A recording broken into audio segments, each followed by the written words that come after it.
Okay, great. Think it's recording. Yeah, we'll just wait like a minute or two. How are you doing today?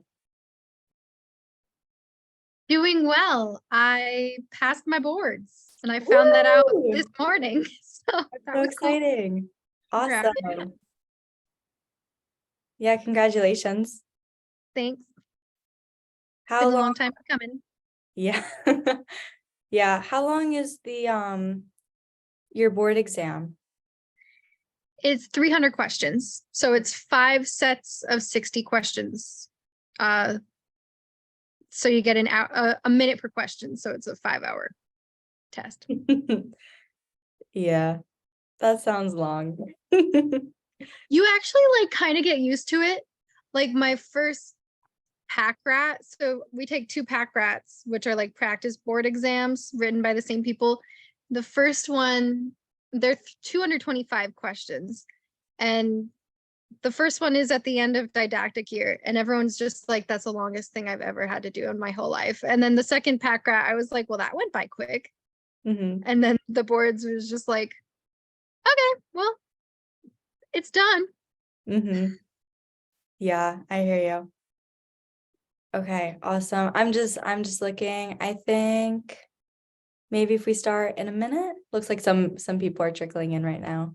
We usually have some people who trickle in a few minutes late. Okay. Awesome. Yeah. Wait like a minute. What about you, Claire? Did you do anything fun today? I worked. I had class. Yeah. Yeah. Pretty cool. It sucked, but it is what it is. What about you? What did I do today? I had class and that was pretty much it.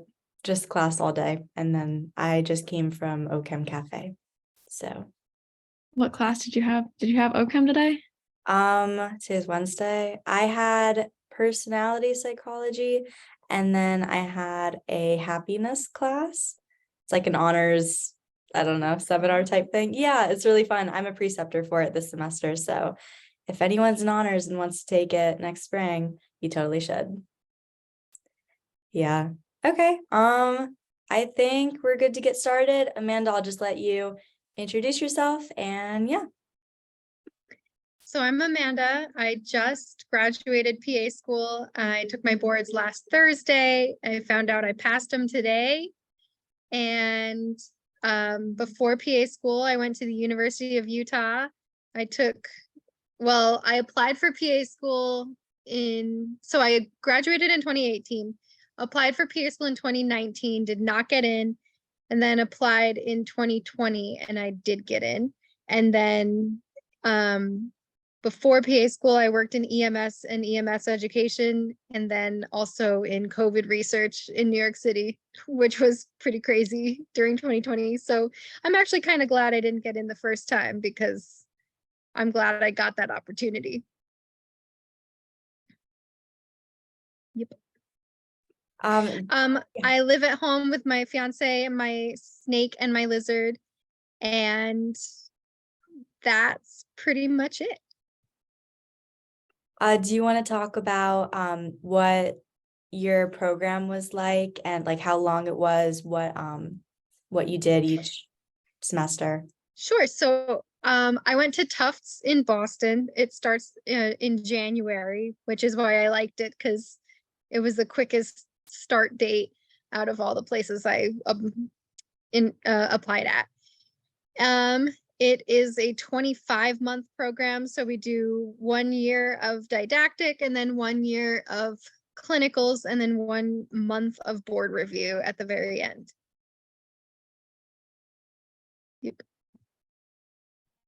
What rotations did you do for your clinical year? So I'll just go in order. Psych, OB-GYN, pediatrics. My program required an ortho rotation, which then general surgery, internal medicine, emergency medicine, I did an ICU rotation that was assigned to me. I didn't choose it. And then a primary care, and then a family medicine. So it's kind of weird. So our program has an outpatient selective and an inpatient selective, which doesn't really make sense because we don't select anything about it. So I had an inpatient ICU rotation and an outpatient primary care, and then family medicine, and then I did my elective in plastics because I feel like suturing is a very important skill to have as a PA. So learning from plastic surgeons is a good way to get really good at suturing really fast. So, and then graduation. Have you already applied to jobs? Have you accepted a job? What specialty do you want to work in? So I want to stay generalist in the beginning. And so I mostly have applied to general surgery and emergency medicine jobs.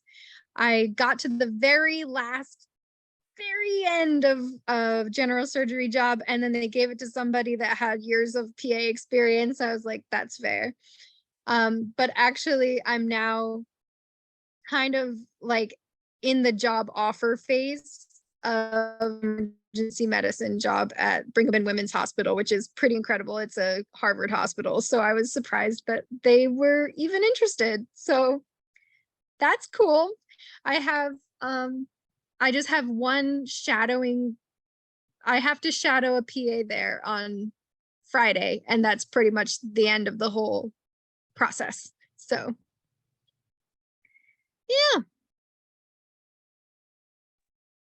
What would you say your favorite and least favorite part of your program was? I would say my favorite part of the program was, are we talking didactic or clinical year? Whatever you want to talk about.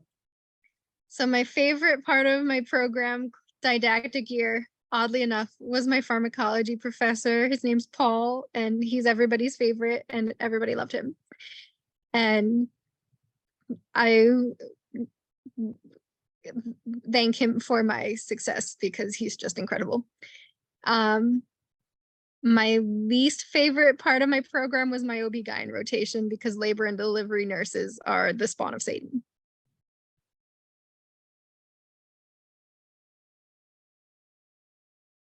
No offense if any of your like friends or family or parents or whatever are labor and delivery nurses.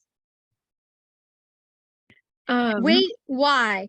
Because so this is what you need to know for your OB-GYN rotation, and this is what I tell everybody. OB-GYN, well, OB is a very high litigation field. So your presence in any birth as a student is just additional liability. So the nurses don't want you there, and they'll tell you that they don't want you there, but you have to be there because otherwise you don't graduate. So they are very mean. They just hate students. And so you just have to be like, well, you got to suck it up and I got to suck it up. I mean, I essentially told them I don't want to be here either. So, I mean, like, you don't want me to be here, and I wouldn't be here if I had the choice because I find that childbirth is revolting. So, I mean, to each their own.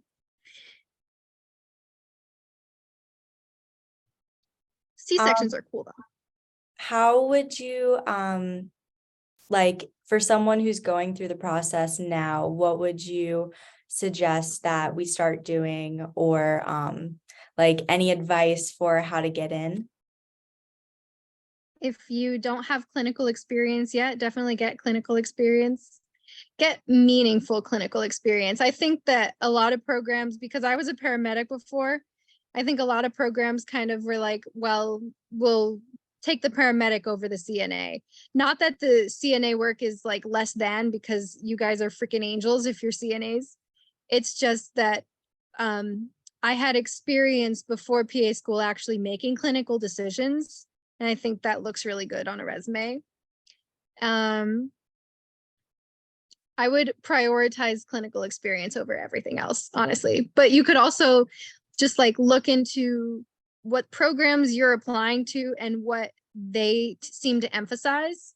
So like the places that I applied to, my 10,000 hours of clinical experience was the most impressive thing. And that's what they really, really wanted. And some places, like I applied to Yale and I had a pretty amazing resume, and they were just like, oh, well, you only got a 317 on your, GRE. And I'm just like, yeah, because I don't give a crap about the GRE. I mean, like, let's be honest. So I mean, honestly, most of the places I applied to didn't even care about the GRE because I didn't care about the GRE. So it's just, whatever your schools that you're interested in, prioritize that, whatever it is. Or I mean, like some places are notorious for only accepting really high grades. So if you have a 3.1, you can apply there, but if they're notorious for only accepting the 3.98s, then what's the point? Just go somewhere that will value what you bring to the table. You know what I mean? Yeah, thank you. I just want to open the floor to anyone if anyone has any questions that I'm not asking all of my questions. Yeah, so if anyone has one, feel free to speak up. Yeah. Just see. Did you take gap years before PA school? Yeah, I graduated in 2018 and started PA school in 2021, January of 2021. And then how many schools did you apply to? So I initially only applied to 2 because I was in Utah. I was stuck in Utah and I couldn't get out of Utah. And there are only 2 schools there. So I interviewed at both and got waitlisted at both. But it was actually honestly really convenient because I was in a very bad marriage, and it gave me the opportunity when I didn't get into PA school to get divorced and get out. And so that was actually really kind of a convenient thing to happen. So then the second year I applied to 18 because I was like, go big or go home. And then I got interviews at like I got a bunch of interviews, and then I ended up interviewing at Tufts first, got into Tufts and was like, okay, well, I'll just stick with this and start in January. Okay, I'm gonna go through all these. I have been a paramedic since 2018, so did it for a couple of years. My favorite specialty, I loved ortho. It was actually weird. So this is my advice. I went into PA school thinking, I think I'm going to do critical care ICU medicine. And then got on my ortho rotation, my required ortho rotation that I would have never picked as an elective. And I was like, oh my God, I want to do this forever. I love broken bones and I like fixing bones and I like bones so much. And it was very unexpected. So I would say, like, ultimately I'd like to do ortho. I just would rather stay generalist for my first job, but I love ortho. So that's why it's like, be open-minded when you go into PA school, especially because then I had my ICU rotation and was like, I cannot sit here for hours talking about why someone's creatinine went up 0.2. Like, I can't do this. I hate it so much. Even though I thought that's what I was going to enjoy. Yeah, during my gap years, I worked in EMS, and I worked on I did a air med for the University of Utah to different rural areas and COVID research. And then I started EMS while in undergrad. So I decided at the end of junior year of college that I wanted to be a PA. So then started that whole like getting all the classes and everything. And I shadowed a PA and I asked him what I should do for clinical experience. And he said, do EMS. And I was like, all right. So I did EMT school I did like my college classes in the day and then EMT school at night. So, and then COVID research in 2020. What was the PA school environment like with other students? Oh, I think my class had I think COVID kind of screwed up everything for us. It was incredibly cliquey, and my program director like acknowledged that everybody was like, there was no cohesive anything about my PA school class, which I feel like everybody in like, when you like interview for PA school, everyone's like, oh my gosh, our class gets along so well. And when I was like one of the people in the interview, I was just like, I just don't want to lie. But then of course that looked really bad for my program. So I don't know. I don't know if like it's a Tufts thing or whatever, but I think a lot of PA programs have a lot more cohesiveness than mine. So I don't know if it's like my school specifically, or if it's just like, if it was my year. So I'm a bad person to ask, I guess. I really think COVID messed everything up though. How did you find out more about what schools were notorious for aside from their websites? All the Facebook groups. Those Facebook groups are so helpful. Actually, it's really funny. I was just hired for like one of these companies that, you know, you pay a bunch of money and I'll like practice interviews with you or go through your personal statement, blah, blah, blah, blah. And you pay a lot of money for this. I'm happy to do that for you for free. And I'm sure that there are plenty of PAs on these Facebook groups or PAs that you work with that would be happy to help you too, for free. So even though I now work for one of these companies, don't pay for it. Just go on a Facebook group and be like, hey, can someone read my personal statement? And we'll be like, sure. Don't pay for it. Especially don't pay the $3,000 to $12,000 that this company is making people pay. Advice on navigating CASPA. Even if you're not applying this year, you can just open a CASPA account and look through everything so that you know what you're getting into when you actually do it. And you actually, even if you don't apply for any schools this year, you can put in information this year and it'll carry over to next year too. So that's really convenient, especially if you have like a lot of like experiences that you want to add. You want to add like your waitressing job from 2017. I mean, you do you. It'll make life easier for you. What is the process of becoming a paramedic? Well, it depends on the school.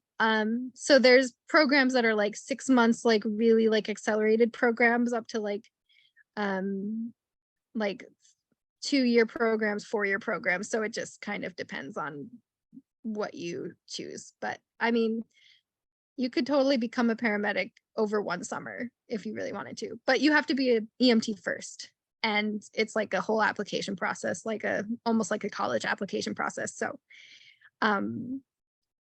I would recommend, if you go from EMT to paramedic, I would recommend going EMT, then advanced EMT and paramedic, just because EMT is a lot less than paramedic in terms of like skill set and like knowledge wise and stuff. So I feel like doing the whole ladder would be smarter.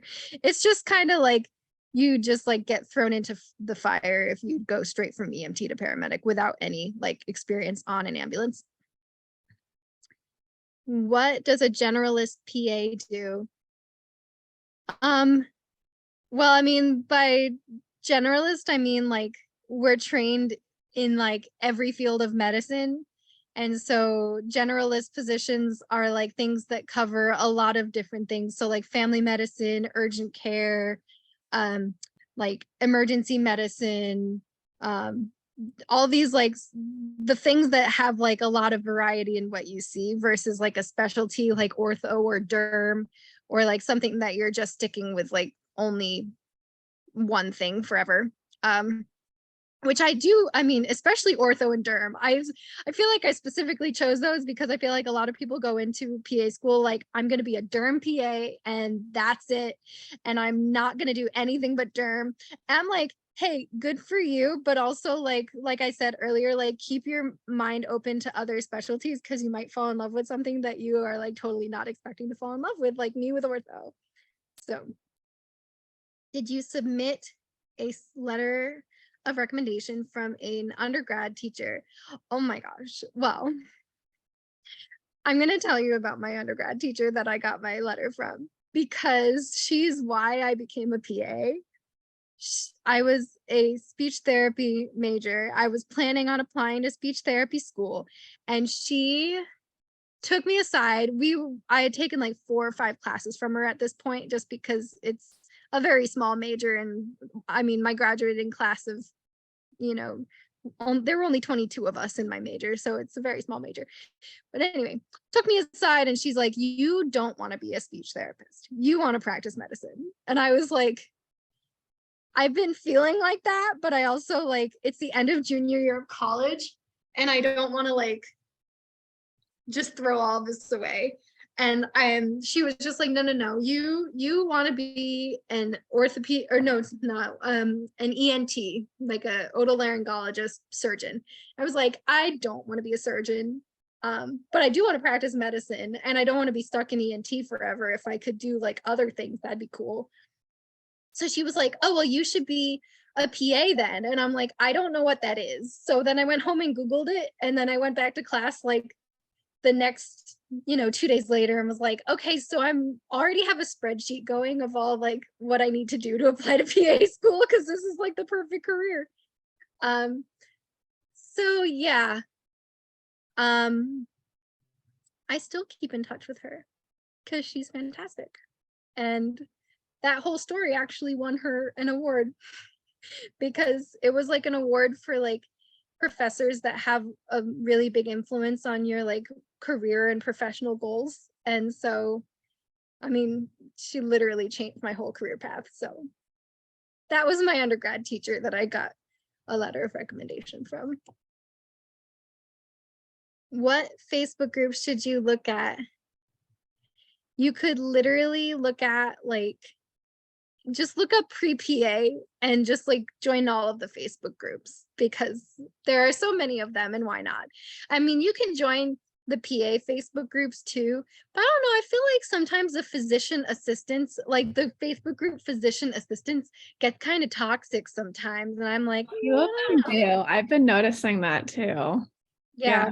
But I feel like the pre-PA Facebook group, a bunch of them, I feel like everybody's super supportive and really, really nice. In what way would you say that the PA group is toxic? Like, I feel like there are a lot of people that are not PAs on that group. I feel like there are a lot of toxic physicians on that group, and I'm saying this as someone that's married to a doctor. I feel like some of the people like on that group are just like, well, I'm a doctor, so like I'm better. And it's just like, but like literally nobody cares that you're a doctor. Like you're on a Facebook group, nobody knows who you are. I mean, my last name's not even on Facebook. Like, come on, nobody cares. But there's just like, I feel like there's like 3 doctors on that Facebook group that infiltrate all of the posts and are just like, well, as a doctor, and it's like, get off our Facebook group, bro. I didn't join your stupid urologist Facebook group. But I mean, whatever, you do you. So, would you say your undergrad experience prepared you for PA school? Not really. I mean, I was a speech therapist. I would say that the hard classes, like the organic chemistry and like, those kinds of like hard classes, you're not going to use that information in PA school. If you went to medical school, perhaps you would use it because we don't go into a lot of depth in like, metabolic pathways and a lot of like these like fancy drug mechanisms and things like that. I mean, we do, but not to the extent that medical students do. That's really the big difference between PA school and medical school. But I would say that they prepare you for the academic rigor of PA school. And I think that's why the programs require it. Not necessarily because they expect you to know the information, but they expect you to be able to do well in a hard class, because PA school is very academically rigorous. I mean, I took between 9 and 11 classes per semester. It was a lot of classes and a lot of information. And so I mean, I don't remember pretty much anything from organic chemistry, but I don't think a patient's going to say I can't treat them if I can't show them the hydroboration of a alkene. So it's going to be fine.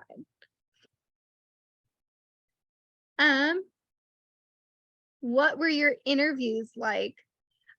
I mean, it depended on the interview. So, well, it depended on like who was interviewing, and like the schools have different ways of interviewing. I mean, some were very weird. I mean, there's one school in Utah, Rocky Mountain University of Health Professions. I don't recommend it, by the way. They had like a bunch of like student or sorry, oh, 1 second, I need to plug my computer in. They had a bunch of different 1 second, like group activities as part of the interview process. Like they had like a what's it called, oh, what's the word, an escape room. It was very weird. I think they were trying to see how well we work as a team. So that was kind of weird. The University of Utah had the MMI, like where you have to, you guys know what MMI is, I assume, unless you don't. Okay. It's multi-mini interviews. So it's essentially like a bunch of different little like tasks. It's kind of weird. You should look it up. So for example, like they had me argue some like ethical points, and then I went into another room and they had me describe a picture to someone that was blind. I was like, I don't know what the point of this is. And then like another room, they asked me like, how do you feel about like death with dignity laws, like euthanasia? Which I am all about it, and I'm not sure if they like that answer. And then Tufts, well, and that was before COVID when everything was in person. So I don't know, but Tufts was just kind of like your regular interview questions. I think always prepare for an ethical question, like what would you do in this scenario? And a really good answer is I don't know. Because like the scenario that the doctor gave me when I was interviewing for Tufts was like a scenario that he actually faced when he was a resident, where a patient of his was a nanny for another patient of his, and they found out that the nanny was on like really hardcore drugs.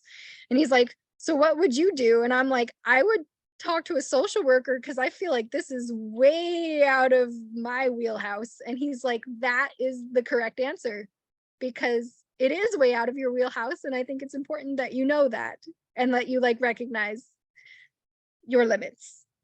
I was like, good, because I have no idea what to do. But actually, I feel like an important part of the interview is to be like a regular human. Like when they ask you about your hobbies, don't say medicine. Medicine is not a hobby. Like actually talk about your hobbies. I have my snake and my lizard, how I want to have a reptile collection large enough to do educational programs for kids. And then we ended up talking about reptiles for like half of the interview, just because it's like, hey, look, I'm a real person. I have coping mechanisms for when PA school gets hard. And I feel like a lot of people go into their, like, I think the reason I didn't get in the first year is because I was trying so hard to be like this perfect candidate that I didn't talk about like that I only wanted to talk about medicine and how I'm good at practicing medicine. And that doesn't really show that you like can handle the like emotional hardship of PA school. Like you need something other than medicine in your life, you know? So be enthusiastic about the things that you like outside of PA school in those interviews, because it actually looks way better than just being like, I like medicine and medicine is my whole life. Anyway, that was a long answer. I apologize. How was PA school? Shitty. How grueling was it? Very. How was your mental health? Poor. That was a shorter answer, but before PA school, I saw this TED talk about a TED talk about like doctor suicide and med student suicide, and I was like, this is odd to me. I don't understand why the suicide rates are so high. And then I got to PA school and oh, you're welcome. Bye, Ella.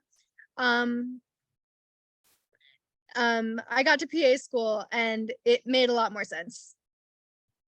I wasn't suicidal, but I understood why people were. And I essentially, I think maybe like 3 months in, I think it was part of it was that my class was incredibly cliquey and I didn't really feel like part of any of the cliques. So I was just very alone, and it was in the middle of COVID. So I couldn't really get out and meet people or do things.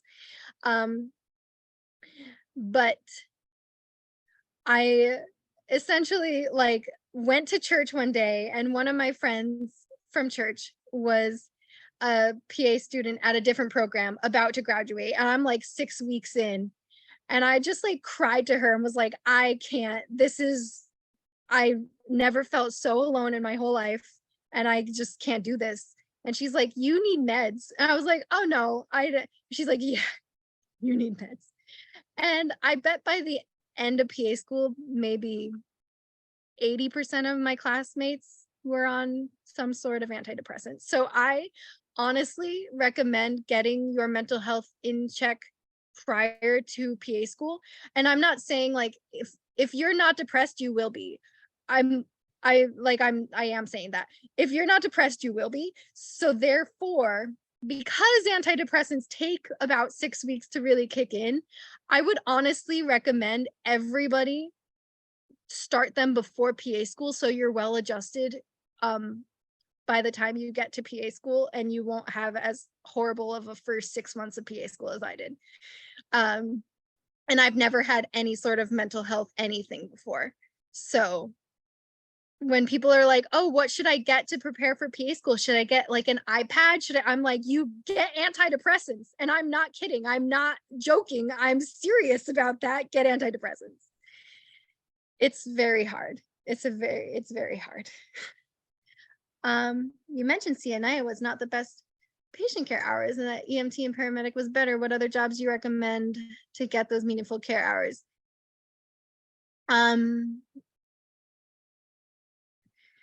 If you're like new in college, if you're like a freshman in college and you can get a nursing degree, like switch to nursing. It's fantastic. Or any sort of good clinical experience.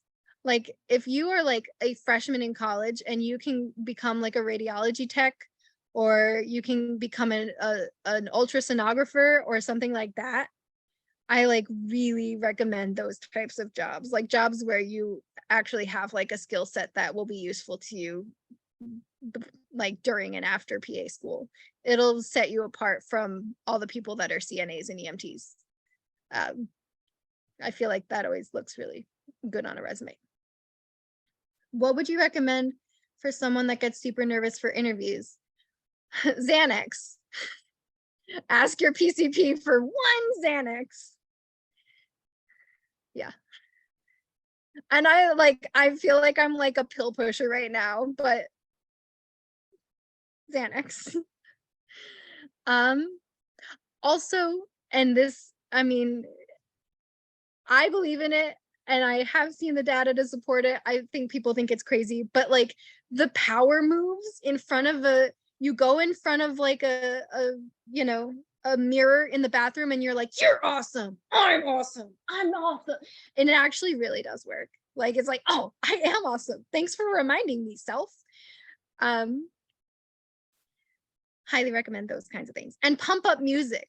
Like right before the boards, I like was blasting like Eye of the Tiger in my car. Just like, we're getting ready. We're gonna take this freaking test and we're gonna kill it. So yeah, stuff like that actually really does help. Did you ever consider NP school? No, because I'm not a nurse, and even if I was, I would be a PA. I feel like NP's the academics are not nearly as good as PA school. Like NP schools, yeah, they're not the best. I wouldn't recommend it. Is PA school so difficult because of the coursework? Do you feel like did you feel supported? No. I no. PA school was difficult because of, yes, because of the coursework, but I don't think that was well, I mean, it's very overwhelming having so many courses and everything. But I feel like one of the reasons why it was so hard is because I didn't feel supported by the faculty. And neither did my classmates. So it was, yeah. Tufts is a very good program academically. That's about what all it's good for. Am I supposed to be like supporting my program and telling everybody you should go here? Because I'm sorry, I would No, recommend. we not actually going. very much appreciate your candor with this, because Okay, good. I feel like a lot of people are like, oh yeah, my program was the best, etc. But it's very refreshing to have someone speak honestly. Yeah, so so the faculty in my program, I feel like they were very good at throwing the students under the bus for the sake of the program maintaining its reputation. And I feel like that's not okay. And I am, yeah. So yeah, I didn't like that. So for example, my OB-GYN rotation that I talked about earlier, it was the worst month of my life. I almost dropped out of PA school. It was that bad. It was my second rotation. And I went to my clinical director and I was like, I was called a worthless piece of shit by a group of nurses, and it's not okay. Like, it's not okay for these nurses to treat me this way. And it's a toxic work environment, and I cannot be here anymore. And they were just like, well, what did you do to piss them off? I'm like, they didn't tell me what I did. All they told me is that they hate me. Like, I tried to be friendly towards everybody. And then they're like, anyway, so essentially they just like never got over that. Like my academic advisor essentially was like, if you just change your personality, people will like you more. And I'm like, well, if somebody doesn't like me, that's a them problem. Like, I'm nice to everyone, and if they're mean to me, then that's not my fault. And so, yeah, long story short, the programs are like unfortunately really good at hiding this kind of stuff when you're in the interview process, because they all come off as super supportive and like, oh my gosh, and then you learn the truth that they're actually really not. So this is why I'm going straight into an academic doctorate so I can be a program director and fix this, because it's like not okay. I'm like a junior with no meaningful ones. I have some, but not actually hands-on care. Well, then get the hands-on care. That is very, very, very, very important. Yeah, that's why I see a lot of people that do scribing, and scribing is good, but I feel like it's not as high quality as some of the others, just because you are not touching a patient. You are not the one interacting with the patient. You need experience like developing bedside manner prior to PA school. Because I mean, think about it, like the doctors, they have an extra year of clinicals and all of residency to learn how to care for patients. Whereas we're like, you get 1 year of clinicals and then you are caring for patients and you don't get the extra practice that the doctors get. And so that's why it's, in my opinion, really important to get like good bedside manner and good communication with patients before PA school, so that you already know going into your first rotation how to talk to patients. Do you have any advice on shadowing and how to find someone / what to do during / after? What school are you? You're at Arizona. Do you have a med school? Contact the PAs, like go through your hospitals, like, so the hospital directory will have a lot of PAs. So you just like go on like whatever hospital, University of Arizona they have, go on there, because you have access. So this is why I'm saying this. As students at the University of Arizona, you have access to the University of Arizona directory, including the hospital. So you have the email addresses of every single PA in that hospital. So what you can do is go on the website, find a specialty that you want to shadow, just be like, I want to shadow a neurology PA. Go on the neurology, University of Arizona hospital neurology providers like list, and just be like, I think I'm gonna contact this PA named blah blah blah, and then you just go on the directory of the hospital that you have access to as a student and find their email and email them and be like, hi, I'm an aspiring PA student and blah, blah, blah, blah, blah, blah. I feel like that's like an easy way, because you like directly email somebody and they're in an academic hospital, so they're more apt to say yes, because why would they work at an academic hospital if they didn't care about academics? You know what I mean? So that's what I did. Like when I was at the University of Utah, I was just like, we have this big ass hospital right there. I can just email whatever PAs I want. And if, some say no and some say yes.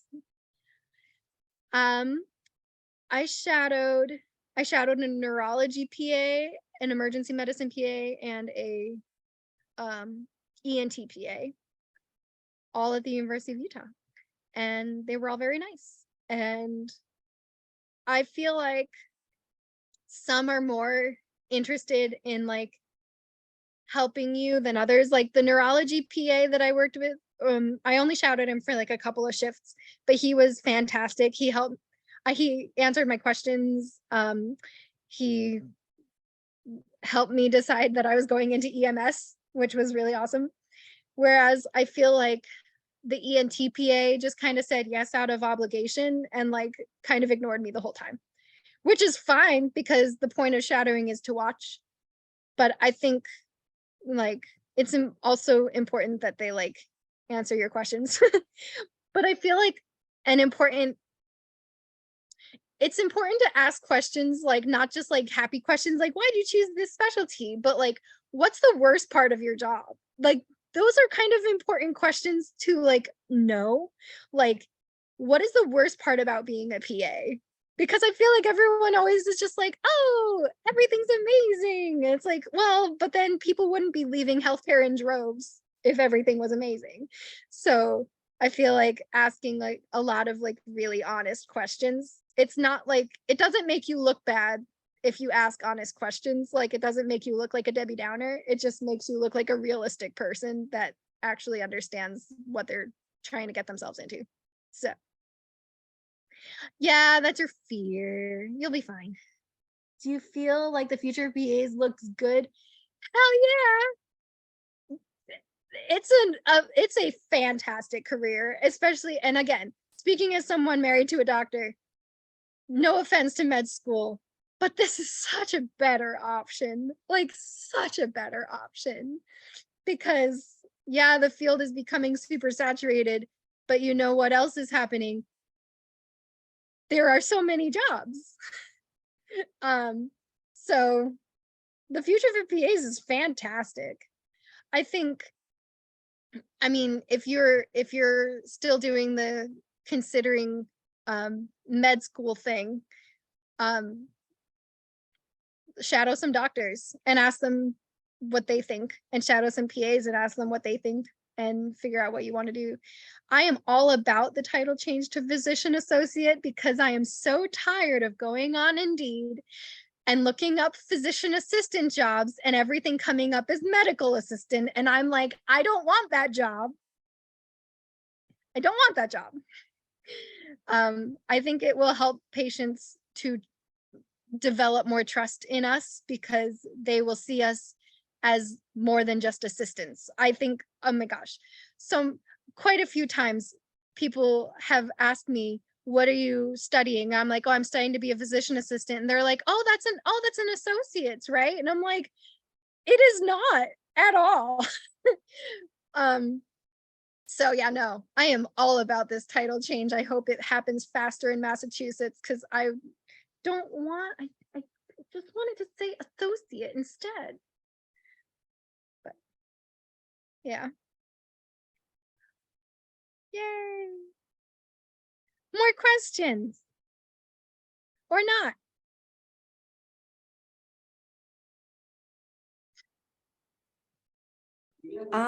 Yeah, does anyone else have any questions? Like rapid fire. I know, it was answers. like, go, go, go. Yeah, but that was awesome. Thank you for talking with us. Yeah.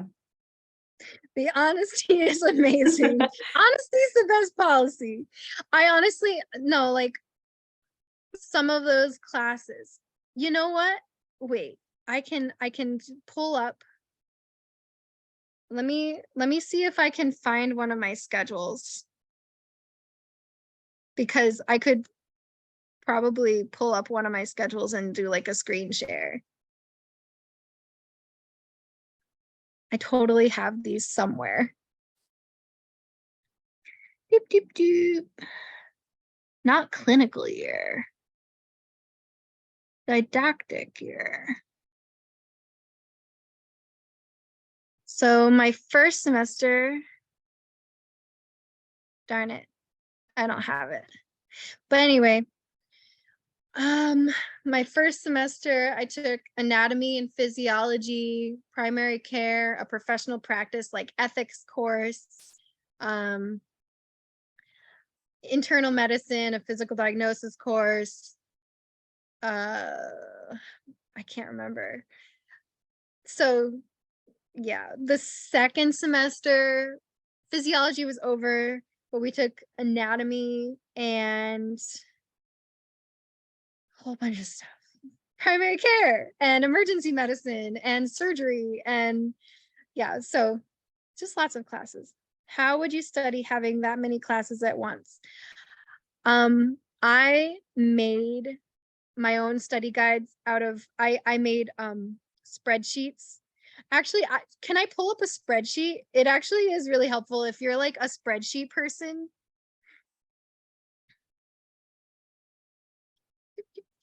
It's opening. Gigi, you might have to give allow like participants to share screen on the settings. Okay. If you add me as a host, I can share the screen. Okay, let's see. How do I do that? I am not a Zoom expert at all. I learned how to make a meeting link like last Wednesday. So, okay, how do I do that? Maybe participants? More? Make co-host? Yeah. Yeah. Okay. Hey, share screen. Right? Is this working? Is this it? Yes. Can you see it? Yeah, we so can. Yeah, I would make these like, I would make these like, yeah. So I would make these for every class. And so I would just be all of the pertinent information about all of the different diagnoses we were learning about. And I would just make these for every single class. And that's how I would study. I would just memorize my spreadsheets. And then my classmate had really good Quizlets, so I would just use her Quizlets too. So highly recommend spreadsheets if you're a spreadsheet person. It's very helpful. But honestly, it's like death by PowerPoint. Like when your program is like, you should get these books, do not get these books. You do not need the books. You will not use the books. You will use whatever study guides you make for yourself and the PowerPoints, or just memorize the PowerPoints. But never, don't waste money on any books in PA school, except maybe Pants Prep Pearls during your clinical year. You won't use it during didactic year. Because like didactic year is a lot more nitpicky information that you need to know that you don't really need to know in clinical year, honestly. And so Pants Prep Pearls is kind of too general and non-specific for didactic year. It's not going to help you that much. How many hours of free time per week did you have during didactic year? Did you study pretty much all the time? No, do not study all the time, or else you will want to kill yourself. And I don't want you to kill yourself. So please don't study all the time. I would go super crazy studying in the week so that I would have at least one day off on the weekend to not have to study. Oh, you know what? Let me go 1 second. This is, okay, paper planners. Highly, highly, highly recommend paper planners because you can schedule like all of your time incredibly well. So like, this was my paper plan. I color coordinated. Oh no, come back. Oh, it's blurry. 1 second. Here's my face. Okay. I color coordinated all of the information and all the classes and everything. And then I would color coordinate what I was going to study during what time of day. So it would be like, okay, I already scheduled all of my study time. So I know that on September 28th at 4 to 5 p.m., I'm going to study. I'm going to review motor neuron disorders. Like, just super duper organized in that way, and that helped a lot. So highly recommend, unless you're like a Google Calendar kind of planner person, but I highly recommend using a planner so that you know what you need to study, when you need to study, and then you can say, I don't need to study because I've already done everything on my planner. How many hours of free time? Yeah, that definitely depended on the week though, because I mean, there were weeks where we would have like 4 exams, 5 exams, and you weren't going to have free time that week. But you know what? The next week you would. And so you just look forward to that. How often would you have exams during, okay, wait, no, I definitely have an exam schedule. Let me find one. It's in my pictures because I had it as the background on my computer. So this was my fall schedule. 1 second. Opening it up. So I did not mean to make that. No, stop. Okay. So yeah, we had lots of tests, usually 1 to 2 tests a week. But then, of course, then there came those types of weeks where we would have a bunch. But overall, I think it's nice. Everybody is on the same schedule. And so therefore, everybody's on the same schedule. So the professor, it's different than college where it's like you can have 3 exams in one day because the professors are not like integrated, so they like don't actually like coordinate schedules. But no, you did not see a 6 a.m. exam. I don't know what you saw, but it was not a 6 a.m. exam. You know, PA school sucks, but not that bad. So anyway, the nice thing is the professors are all coordinated because it's the same 50 people in the same classes at the same time. So that was nice. How I worked during PA school, so I don't think it's impossible. It's like, here's the thing. Everybody that's like, oh, well, you should never ever work during PA school. I need to pay my rent. I'm sorry. You need to suck it up and let me work so I can pay my rent. And I mean, I graduated with straight A's in PA school and I worked. All it took was having really good time management skills. I think it was helpful because I was able to like do a lot of jobs where I could study while I was working because I was just like in between calls or whatever. But yeah, no, it's definitely not impossible if you, but okay, I will caveat, it is impossible to work full time. That's for sure. But you could easily work 10 hours a week. You could easily work 15 hours a week. You just need to have really good time management. And sometimes it's like, I'll study so that I don't have to study on Saturday. So I can pick up a shift on Saturday because I don't have to study on Saturday because I already did all my studying that week.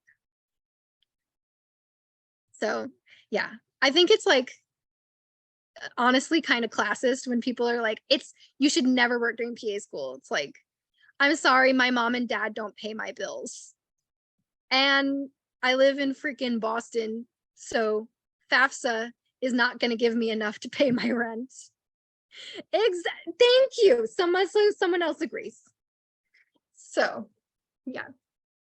Oh, speaking of paying rent, when you get to PA school, apply for Medicaid and food stamps. They saved my ass in PA school. I would have been really, really stressed out if I did not have health insurance. And the school health insurance is crap. I mean, I've never seen any school health insurance that actually like covers anything. And I initially had the school health insurance and they were not going to pay for my $90,000 medication. And I was like, ah.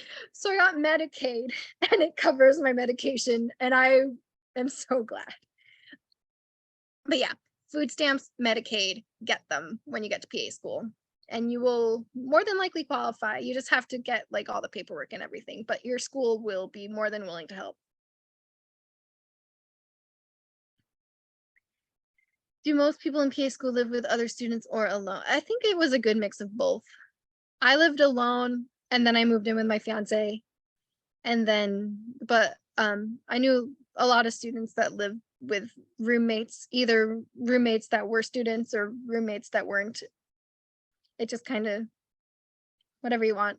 I kind of was like, I am in my late 20s. I am past the stage of living with a bunch of random girls that don't clean up after themselves. So I paid the extra.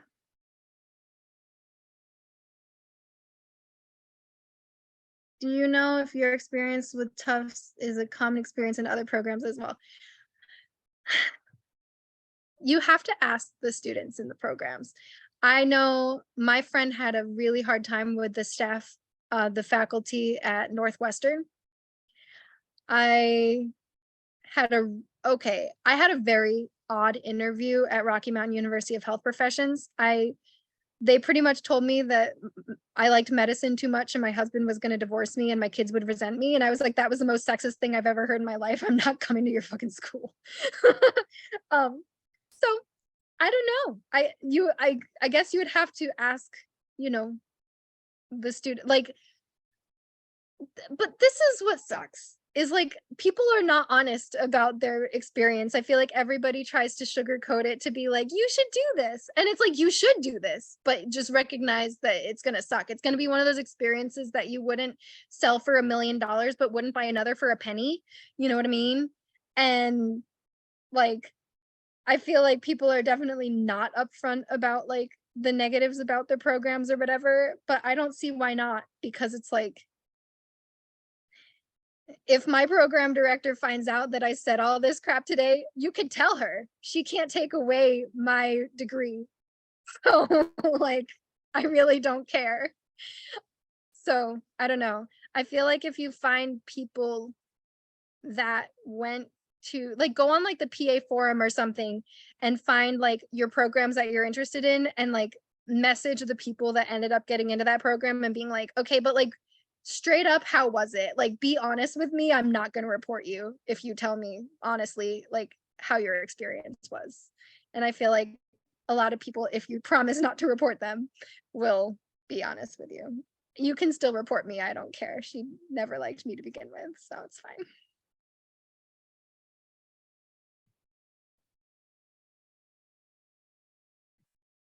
Yay. We would never. It's okay. I mean, even if you did, I already graduated.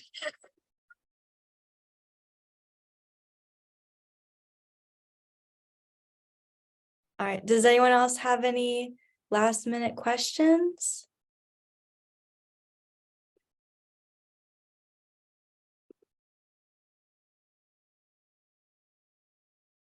Okay. I don't know. That looks like a maybe. So, yeah. Thank you so much for talking with us today. I feel like I definitely learned a lot and I really appreciate that. Yeah. You're welcome. I can, like, I'm going to put my email in the chat. When, if you're applying this year, next year, whenever, I don't really care. I'll read your personal statement. I'll edit it. And please don't pay the money.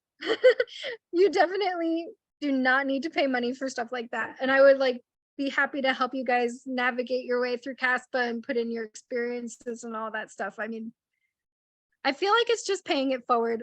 It was a long, really horrible journey. And so that's why just helping other people get through it.